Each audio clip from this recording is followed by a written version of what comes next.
Hey guys, I'm going to be giving you 5 example solves. So let's start.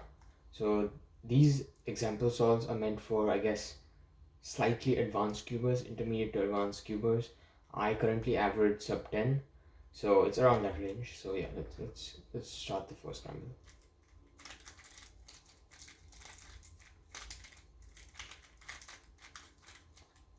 Okay, so here's the first scramble, and I'm a white only cross solver, so I only look at the white pieces.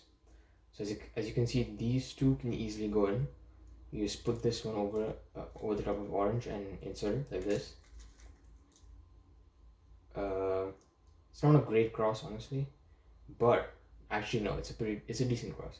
So you can put the red cross piece in, and then do a D2 to put it to the back. I just showed. So you insert the red piece, you move it to the bottom, back here.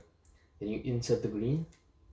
You move the orange piece over the blue, and you insert it like this.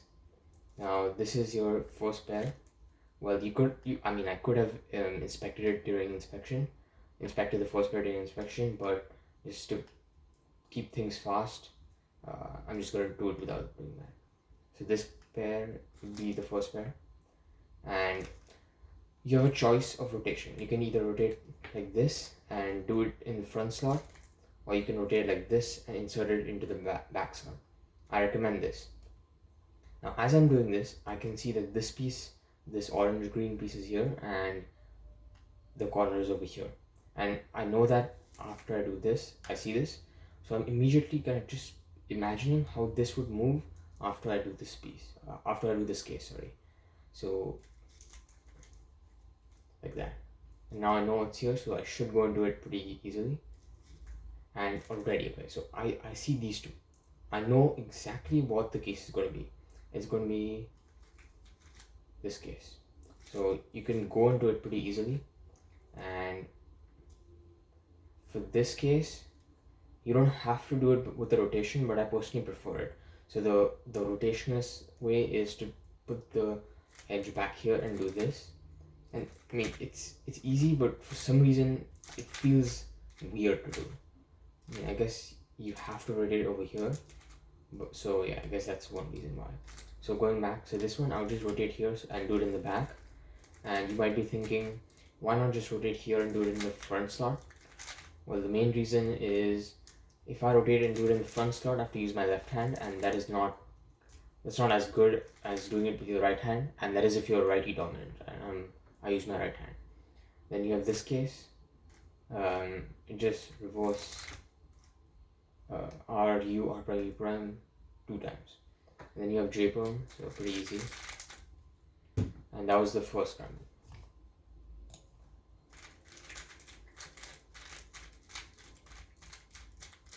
Okay, so this is the next scramble, and this is a really easy cross for white.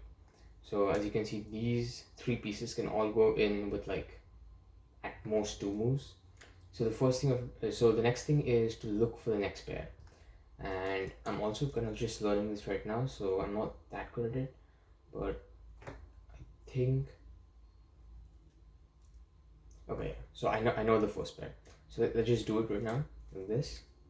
And I inspected this where it's going to be like this, and instead of doing the D move and finishing off the cross, I can pair these up like this.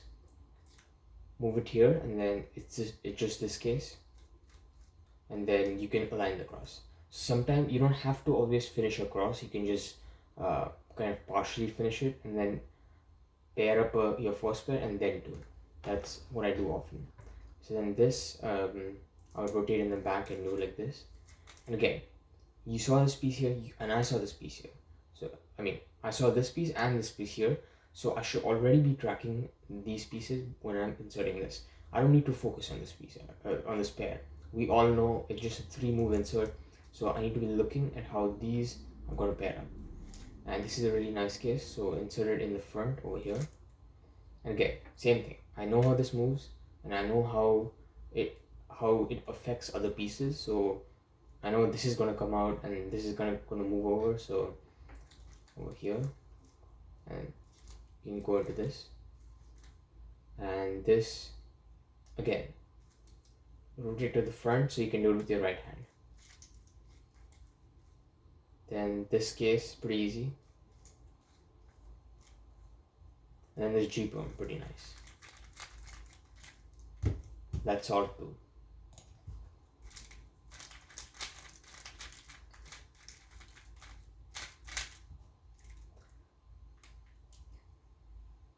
Okay, it's a pretty easy scramble again, but the finger tricks is what you need to watch out for.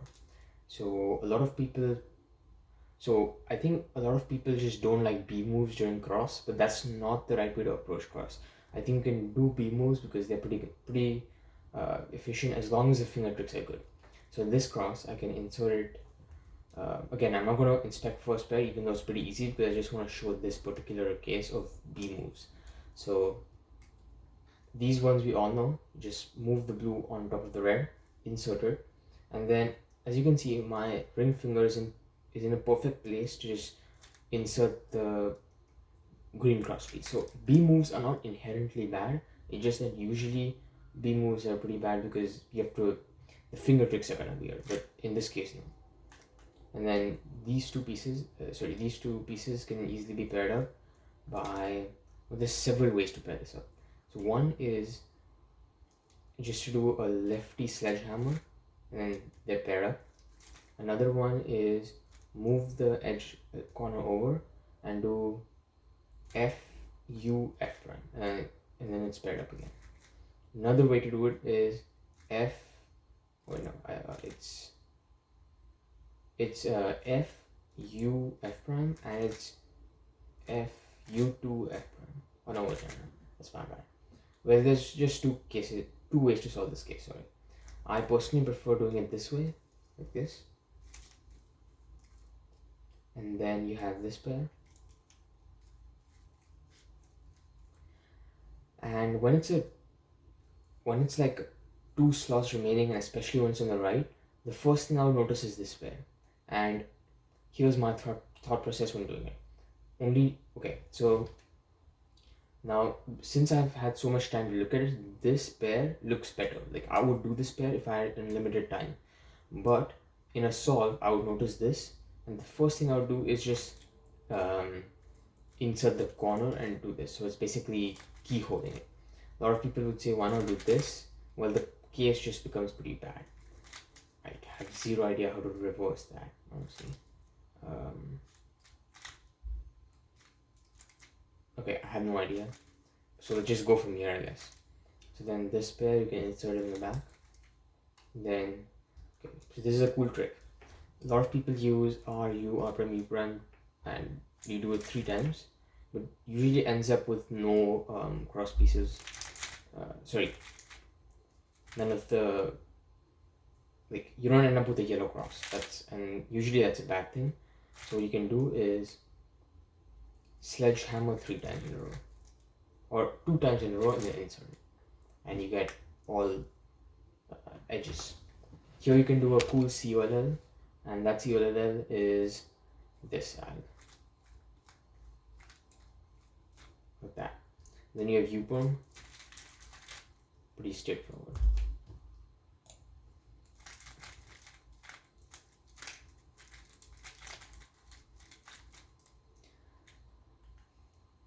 Okay, so here's solve 3 or 4. I have no idea, honestly. I think it's 3.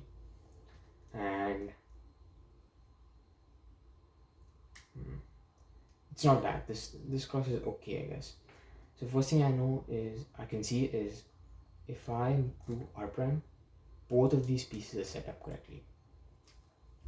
And so I'm going to do that like this. Then I'm going to insert both of them. Then I have green, insert that, then insert the blue like that, then align across.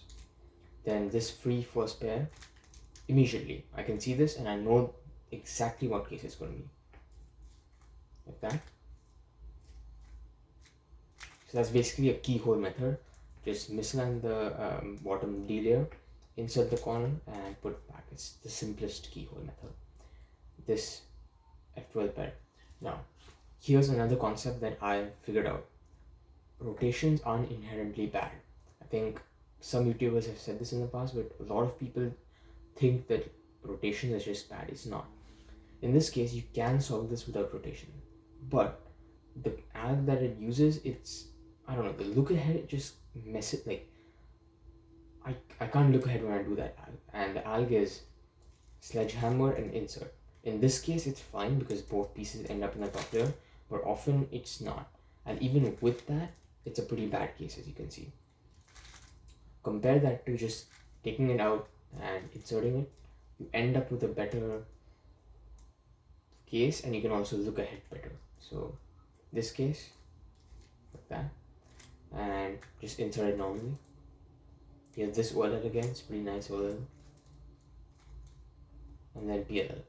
In this case, I'll do the AUF first, and then use this angle.